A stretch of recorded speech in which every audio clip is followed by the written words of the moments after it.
Shalom saudara-saudari terkasih yang dikasihi Tuhan, dimanapun Anda berada. Semoga kita semua sehat selalu, dan dalam lindungan Tuhan. Marilah kita membahas bahwa kegagalan bukanlah akhir dari segalanya. Marilah saudara-saudari terkasih, mari kita bahas.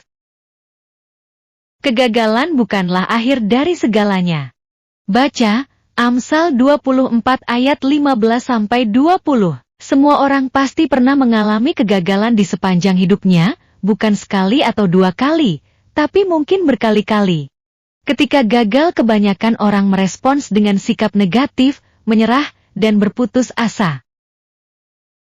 Amsal 24 ayat 16. Sebab 7 kali orang benar jatuh, namun ia bangun kembali, tetapi orang fasik akan roboh dalam bencana. Namun sebagai orang percaya kita diajar untuk tidak gampang menyerah dalam situasi apapun, melainkan terus berusaha dan berjuang.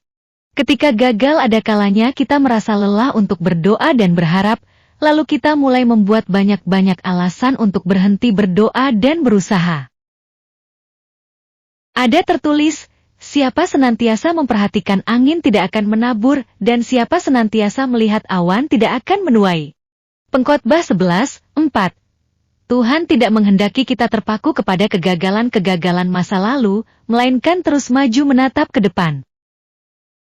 Justru kita harus menjadikan kegagalan sebagai cambuk untuk kita keluar dari zona nyaman dan mengizinkan Tuhan untuk bekerja lebih lagi di dalam kita. Aku yakin sepenuhnya, yaitu Ia, yang memulai pekerjaan yang baik di antara kamu, akan meneruskannya, sampai pada akhirnya pada hari Kristus Yesus. Filipi 1 ayat 6.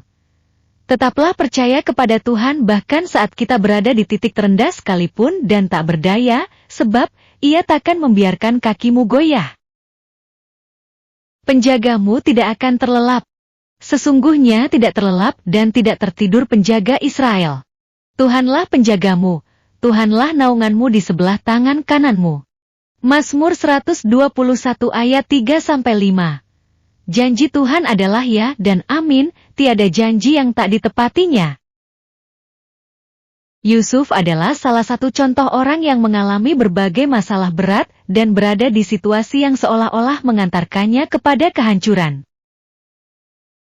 Namun ketika ia terus menjaga konsistensi iman dan tetap mempertahankan hidup benar di hadapan Tuhan, proses demi proses yang dijalaninya semakin mengantarkannya kepada penggenapan janji Tuhan. Karena dalam segala perkara Tuhan turut bekerja untuk mendatangkan kebaikan. Oleh karena itu jangan sekali-kali bersandar pada apa yang kita lihat secara jasmani, melainkan percayalah pada kuasa-Nya. Mazmur 37 ayat 5, serahkanlah hidupmu kepada Tuhan dan percayalah kepadanya, dan Ia akan bertindak. Saudara-saudari terkasih, itulah penjelasan renungan mengenai kegagalan bukan akhir dari segalanya. Semoga kita semangat dan tambah kuat iman kita, menjadikan kita lebih baik dari sebelumnya. Tuhan Yesus memberkati.